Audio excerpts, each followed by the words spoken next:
Today it's time for the grand finals of the ESL Open Cup number 63 North America. And it just so happens to be a game between my favorite North American players. Because spawning here in the bottom right hand corner of Deathaura. In game number 1 of this best-of-5, playing with the red Protoss probes from Denmark, we have MaxPax.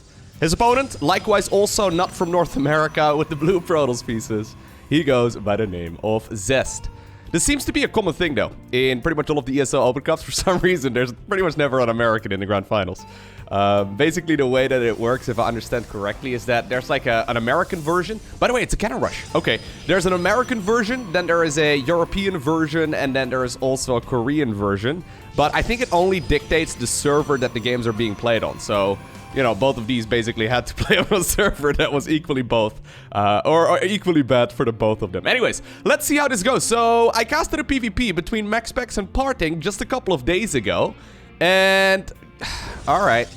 We found out as well in that series that indeed cannon rushes are pretty good on this map.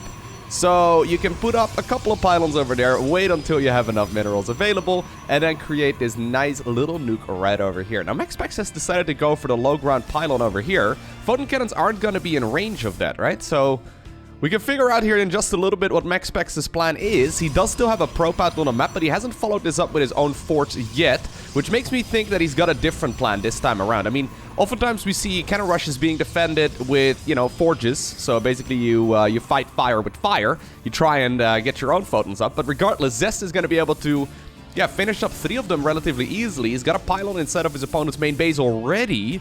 MaxPax, though, decides to apparently now plant down another Nexus right south of the main base of his opponent. So, Zest, okay, I think what Zest is doing here, he's going to be able to kill his opponent's main Nexus. But obviously, once this Nexus over here finishes up, MaxPax is going to be able to then recall all of the units towards that newly acquired base and just continue mining. He also built himself a cyber core, and he's got a proxy pylon going up. Now, even though this pylon was just killed, the actual cyber core will continue building, and I think he can indeed go for a Stargate if he wants to. This makes a lot of sense. I've not actually seen this response before from MaxPax, and now that I'm seeing it, I'm wondering if it's not a great idea. So he's mining as much gas as possible here. He does need a little bit more, actually, to start up a Void Ray. This is actually gonna, yeah, this is actually gonna be a little bit tough for him, because if he's not got enough gas, he's already started up one of the gases over there. But if he doesn't have enough gas, you may have a Stargate on the other side, but it's not gonna do that much. Okay, look at this! I think they're gonna make a run for it. Alright, well, no, never mind. Then we'll just mine a little bit of gas and then recall towards another base. Fantastic. Okay. At this point, what does Zest have? He's got a cyber core of his own. He's got a second gateway now coming up, okay. He's gonna go for... Actually, no. I thought for a second that gas was stolen. Recall will be utilized right now as well to bring those 2 probes back home. Nexus will be killed. And MaxPax, well, I mean, he's got a new base, but I don't think Zest knows where it's at. Okay, he's sniffing out that something is not quite right. He will find that indeed there is a Stargate.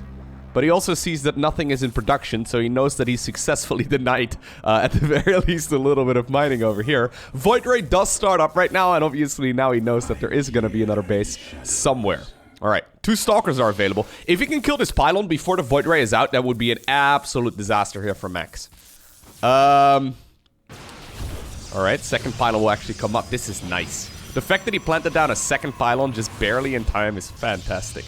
Second gas will be acquired over here. MaxPax is going to send in another probe. Zest still does not know, by the way, where that base would be. I mean, that probe arrived pretty quick. So he probably has an idea that it must be pretty close by. Right now, though, I mean, there's already going to be a third Stalker. And despite his best efforts, game number 1 is going to go in favor of Zest. So a couple of you reached out and said that this series here is awesome because it's very cheesy. And you guys know I am a bit of a cheese connoisseur, okay? I like it's weird, okay? It's a bit of a weird situation. Whenever I play StarCraft 2, and I play StarCraft pretty much every single day, I do not enjoy cheesing. I, generally speaking, do not enjoy being cheesed either. However, I've noticed that while I'm a big fan of watching the straightforward macro games and all that, right? I don't mind that at all. I do love watching the top-level guys juke it out and cheese each other all over the place. It's kind of fun. Anyways, I didn't really get to introduce the players very much. MaxPax, very much so. already actually one of the best Protoss players from Europe. So the guy's ridiculously good, but he's only been around for just a little while. So the very first match that I could find that he played, like a professional game that is, against another high-level player, was back in 2019, like November 2019. So he's been around for barely 2 years. Don't do math in a video, guys, but you know what I mean, right? Like, he's been playing on a high level. Oh, there you go. Good save by myself. He's been playing at a high level for probably about 2 years, and it took a little bit of time before he actually got to play against another pro. No, but you get what I'm trying to say, right? Like, he's pretty new. Like, Zest, obviously, ridiculously good player. He's been around since, I think, like 2012, 2013 or so. He just made it to the grand finals of the World Championships, where he ended up losing against Raynor in the finals. But, I mean, there's no denying that Zest is amongst one of the very best, which accidentally rhymes with his nickname as well. He's also definitely one of the most handsome pro gamers out there with that chiseled jawline. I know actually that he's got a lot of fangirls apparently over in Korea, which is fantastic. Either way, we have Pillars of Gold here as game number 2, and, well, Pillars has got this weird meta in PvP. So, on this map, most of the time we will see players going for single gateway expos. You can see it happening right here on both sides of the map. However, since both players are also, like, the plan right now is to go for a Nexus as a follow-up, right? However, since both players now also have a scouting worker inside of the opponent's main base, they can deny this for a very long time. So I wouldn't be surprised at all if MaxPax decides to plant down a structure here. He doesn't necessarily have to, but he just wants to delay this for as long as possible. So it's a weird situation, because if you know that your opponent is gonna go for a single gateway expo, and you know that their scout might be a little bit late, you could theoretically go Nexus first in this matchup. But it almost feels to me that if you know that your opponent is likely going to go single gateway expo, and you know that they're going to be blocking your base from going up, there's a good chance that going double gateway might actually be the better approach. But then obviously you would also auto-counter any Nexus first play. Anyways, there's a weird meta going on Pillars of Gold in PvP specifically, and I love it. It's really cool to see. Either way, there's a Stargate coming up right now for Max. He's going to be able to, well, figure out exactly what the opponent is going for. Zest is trying to figure out where that shade went, but already the units have moved around. That being said, I mean, there's very little at this point at home, right? And this is going to be a bit of a problem. There's very little at home for the defense right now, especially against 2 Stalkers and a Zealot. What are you going to do here if you're Zest? Or, sorry, if you're MaxPax? I mean, maybe you can get these units inside of his opponent's main base. There's already a shield battery set up over there. Nothing really available yet. Do you go after the pylon? I think you do, right? Yeah, if you shut down that pylon, that would be an absolute disaster, because there's very little coming out of this this Protoss base so far. This is awkward. Man, these games are really, really strange. He did see, I think, the Stargate. Yeah, so he knows that his opponent is likely going to be able to go for Void Rays here very shortly. Okay, Sentry walks back to the safety right here of the Shield Battery, but Shield Battery obviously is going to run out of energy eventually. Cybercore did not finish its research, and even though obviously the structure will continue building, it's not going to continue researching without additional energy. Well, a Void Ray will win against 2 Stalkers, so that's a super important little bit of info. And now, once again, without Warp Gate done, I'm starting to be a little bit concerned right here for Zest. Do you go for a second Void Ray as well? I feel like you do, but it's actually a bit of a supply block, apparently. Nexus is going to finish up shortly, so I guess that will give him more supply, but this is a strange game. All right, Void Ray is going to make its way across the map. Obviously, with the Shield Battery, the Stalkers will have a much easier time dealing with this Void Ray, so the Void Ray is going to be able to zap into the main base. Okay, 5 probes end up going down here. Don't think we're going to see another kill. No. Ooh, if he can kill the Cybercore, that would be something. I don't actually know exactly how it works out if you have 1 Sentry and then 2 Stalkers together. Okay, it's barely not going to be able to keep that one alive. Once again, 2 Adepts move in. 2 Adepts do one-shot probes, so the Shield Battery is not going to help out much in that regard. Probe is trying to put down another pylon, but it's not going to happen. Other Void Ray, the 3rd one that is going to be coming up here as well. If he can actually kill that Cybercore, that's game over, I think. I mean, there's gonna be a second Void Ray here very shortly. I guess this pylon only has to be available. It only has to be up for, like, I don't know, half a second. And then, well, more like 3 seconds. But then the Warp Gate upgrade will actually finish. Dark Shrine already has a follow-up, by the way, from MaxPax, so he's definitely not done with this cheekiness just yet. He's gonna be able to move in here. Well, instead he just decides to go after the Stalkers itself. I mean, Prismatic Alignment, obviously, is very strong. Once again, he's gonna be able to get the kill right here on that pylon, so more and more of that production will be slowed down. Blink is going to finish up here shortly, though, for Zest. If he can get underneath these voids, obviously that would be absolutely fantastic. That being said, I mean, 5 Stalkers going up against 3 Void Rays and 2 Stalkers, I mean, that's definitely a good situation for MaxPax, right? Now, these Voids, yeah, they do have very little shields. Problem is, though, I'm looking at this situation right now for Zest, and yeah, he's gonna be able to deal with these Void Rays now. That's great, but what are you gonna do against Dark Templar? He has absolutely no idea that his opponent is gonna be going for the Dark Templar, and this is something that MaxPax likes to mix into his builds quite a bit, and I love it. I'm a big fan. I mean, okay, the Voids will be killed here. That's not ideal. The problem is that I don't know if it matters. I see two stealth assassins, 2 invisible ninjas. Just go. Hello. Go, go, go, go, go. All right, he's afraid, I guess, of being body blocked out of the base. Only just now is when we see a robo facility going down. Stalkers are going to be able to go in for the counterattack, but yeah, okay. Zest sees the little shimmer in the natural, and he decides to tap out. Alrighty, so there we go. Next map is going to be a Lightshade. Let me just say real quick that I am a big fan of the shield battery in this particular matchup. It made this matchup so much better. Remember when the mothership core was added? This is years and years and years ago. Some of you might not even know what a mothership core is. Basically, it was a flying thing that you could build early on as a Protoss player, and then you could use that as part of your base defense, right? And it was pretty good offensively as well. But most of the time, they just, you know, used it for battery, or sorry, not battery overcharge. What was it called? Photon overcharge, that's what it was called. But you would basically use it to keep your bases safe and all that. And it was fun in Protoss versus Protoss. I think most people liked it in that matchup quite a bit. But it kind of sucked in Protoss versus Terran and Protoss versus Zerg. Because in the end, what ended up happening is that Protoss players would literally just defend with the mothership core, that is. So they would just, you know, have it sitting out. And then they would photon overcharge a pylon. And basically the pylon would start firing away, and then for 40 seconds or so, or at least it felt like 40 seconds, I don't think it was that long, but Protoss was, for all intents and purposes, invulnerable, and it was just a little bit lame. Then for a while, obviously, we didn't have the mothership core, and it took a while for people to figure out exactly what they need to do, but I'm liking the shield battery quite a bit. It certainly has improved its matchup to once again become really, really fun. It's kind of fun as well to see, though, like the variety in PvPs. I know I've been featuring quite a lot of the more cheesy Protoss versus Protoss, but I know for a fact that, like, I know for a fact and I believe in the same sentence. That doesn't make a whole lot of sense. But I believe that the grand finals of the ESL Open Cup Europe, and I don't know if that was this week's one or last week's one, doesn't really matter. But I know that one of them was, I believe, Showtime versus Harstem. And I mean, I haven't seen those games, but I can imagine that those are going to be quite a bit differently than what these two guys are doing. Alrighty, Zest has decided to plant down a proxy gateway in the most obvious location on the map ever.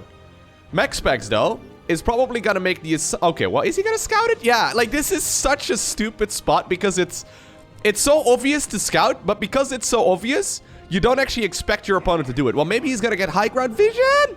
Oh my god. Alright, well, that's a little bit silly. Most of the time, we see proxies over here, or indeed up here. That's what MaxPax is scouting for right now. Look at this! The units are going all around the most obvious look. Well, Zest, don't lead him there. What?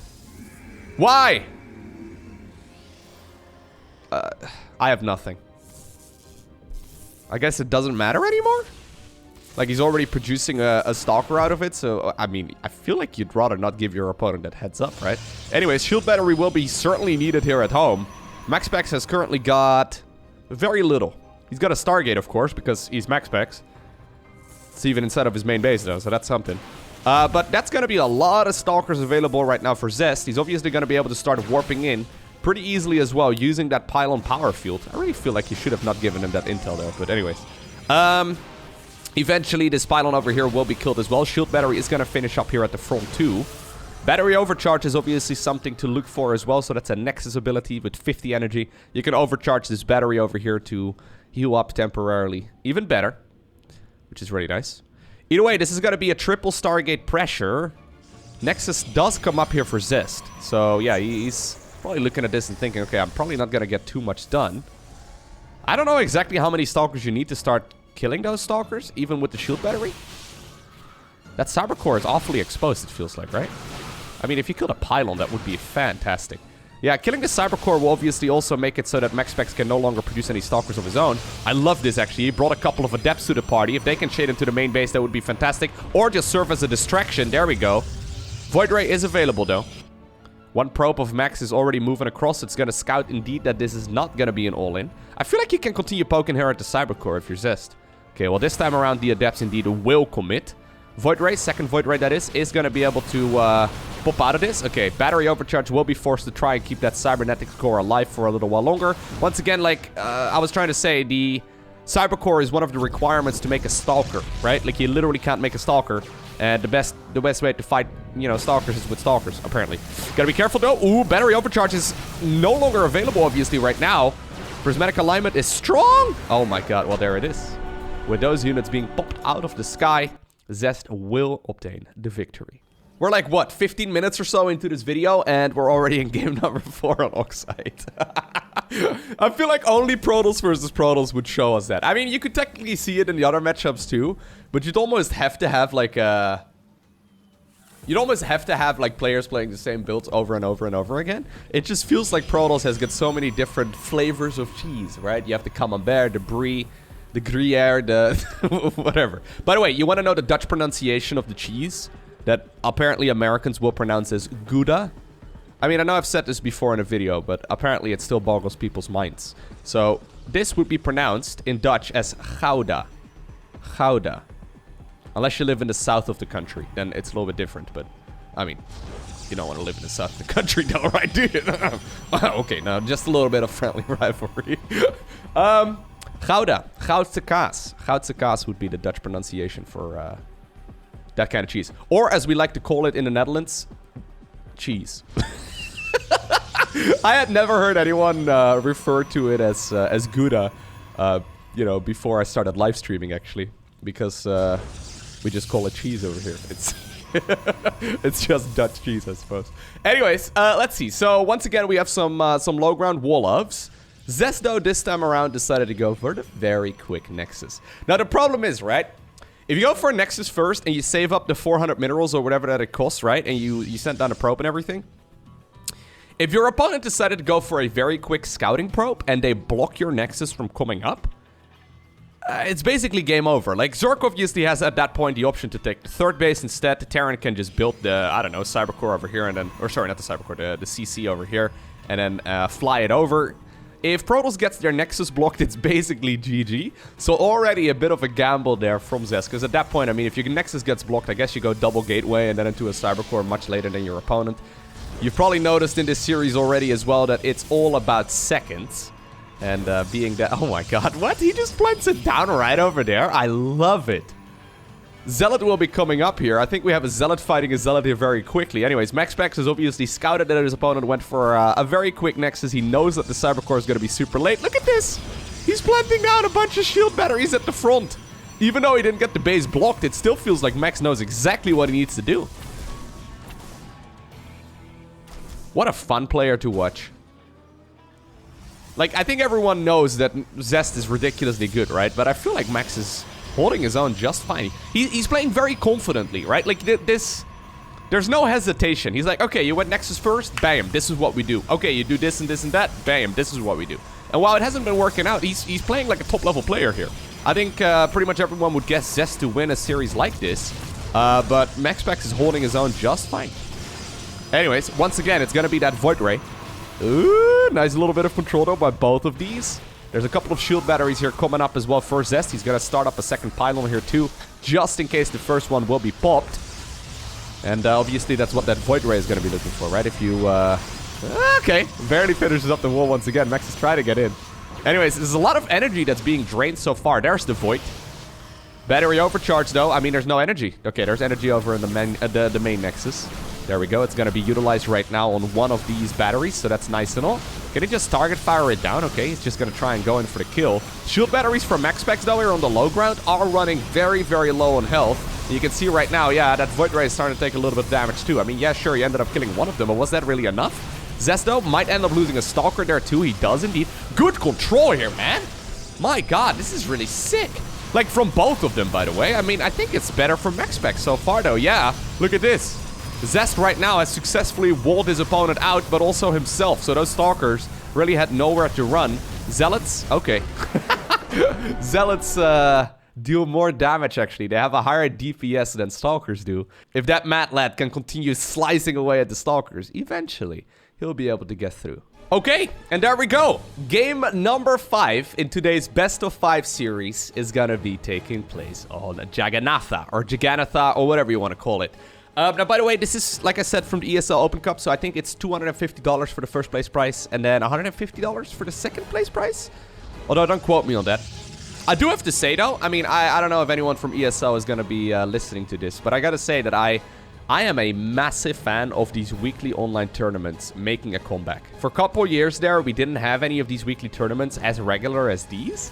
And I mean, it's you know, it's like, I think it's like $400 or $500 or so for each and every one of them. And obviously there's 3 a week.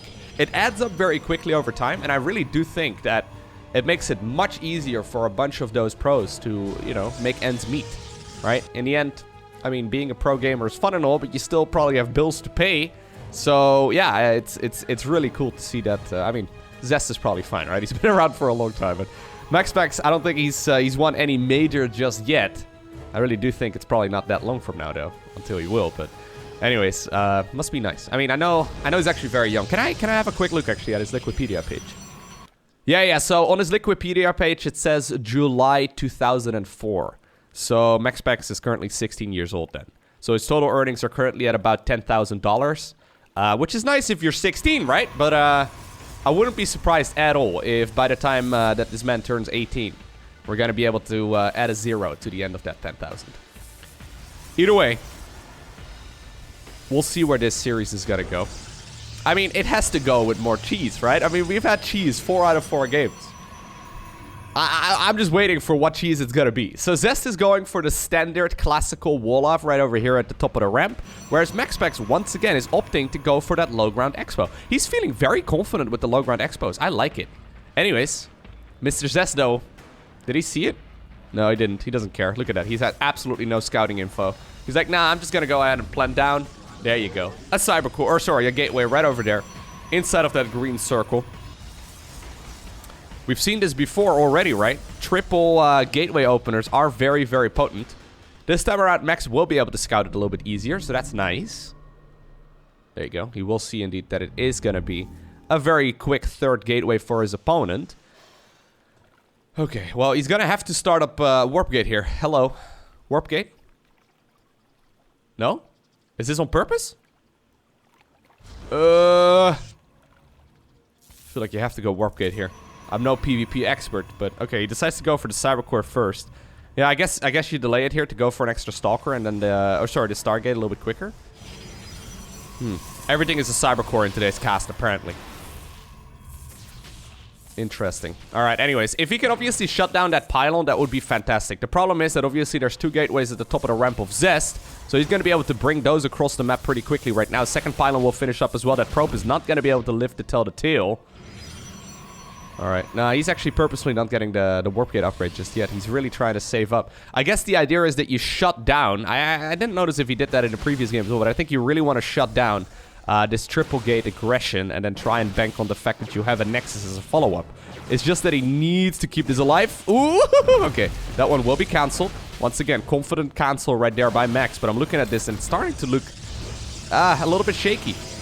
That one probe really wants to be killed as well. Void Ray is going to pop out of here, so that's nice. There's just a whole lot of Stalkers coming up, though. It's just more and more Stalkers. With good micro, maybe you can keep this alive, but yeah, that shield battery is so important. Okay. Void Ray is available right now. 2 shield batteries, by the way. That's good. Now that third gateway is done, and we're going to be able to see 3 of those Stalkers getting warped in all at once. This army supply advantage is massive right now here, and there's actually no energy at this point either for battery overcharge. I think that gateway may actually run into some problems here. Okay, one of the Stalkers already gets built. Oh my god, yeah. Prismatic Alignment has already been activated as well. He's not fighting. I love the way that Zest is dancing around here. Prismatic Alignment makes these units deal more damage to Armored, right? So it's great against those Stalkers. The problem is that it also has a pretty long cooldown. So you can see the little the little thing in the bottom right-hand corner of the screen right now. You can see how long it's going to be until that upgrade, or sorry, that ability is once again going to be available. Nexus is a follow-up, by the way, as well from Zest, so he's not going all in with this. Yeah, he's going to be able to kill his opponent's Cybercore, and that's going to knock back MaxPax to the Stone Age. I mean, now you can only make, like, I don't know, Void Rays? I know there's a couple of Gold League players watching this and like, Void Rays, what's the problem? That's all I ever make! What do you mean, Loco? Why are you trying to trash talk me? No, but it's gonna be very tricky here, right? Like, battery overcharge once again is gonna be running out. Here come the Stalkers. They're gonna be able to get underneath this. And, oh my god, all the softened ones from earlier are gonna be picked up. Still a lot of Stalkers will end up going down there as well. 10 in total so far. I mean, you don't have to commit to the all-in here if you're Zest, but I guess you want to do a little bit more damage, yeah. I guess you do, because the problem is that there's still an eco advantage at this point for MaxPax. Plus, obviously, as soon as you leave those Void Rays, you can start roaming the map, and it's just going to be, it's going to be a bit of a disaster. Still, the second Cybercore is absolutely critical here for Max. If he can hold on, he's still going to be in a good position, I think. Yeah, he's now actually, well, he's making a lot of probes, by the way. Ooh, hits a bit of a supply block right now with that pylon getting picked off. That supply block might actually end up hurting him quite a bit. Maybe that's also why, once again, he decides to commit to the fight here. Trading a couple units here would not be bad. Anyways, pylon does finish up. Robo as a follow-up too, I guess, to go into Immortals or something along those lines. Now, keep in mind, Zest can always tech up here as well, right? He could go for Blink. He could go for, well, I think Blink is the most logical choice right now, but he could even go into Dark Templar. Not a bad idea either, but it feels to me that Zest is looking at this. He's like, you know what? I'm just gonna, like, go kill him. Ooh. Good control here, though, by the young Danish player. But the army here is so big. Yeah. Okay. Is he gonna be able to stabilize, really? I feel like Zest has got his foot down on the gas. Like, maybe he was changing gear here for just a little bit, but now he's apparently looking for the Nexus. He's getting to the point as well where he can apparently start one-shotting those Void Rays. Battery overcharge is nice and all, but if you lose all of those Voids in the process, that is not what you want. And just like that, it is Zest who obtains the victory. I hope that you enjoyed watching today's very cheesy series. If you did, make sure you hit that like button down below. It takes about 1 second, but it will help out with potentially getting this video picked up by the YouTube algorithm, so it will be recommended to more viewers. So do me a favor, hit the like button if you haven't already. But for now, thanks for watching. Have an awesome day. Don't forget to smile, and I'll see you once more in the next one.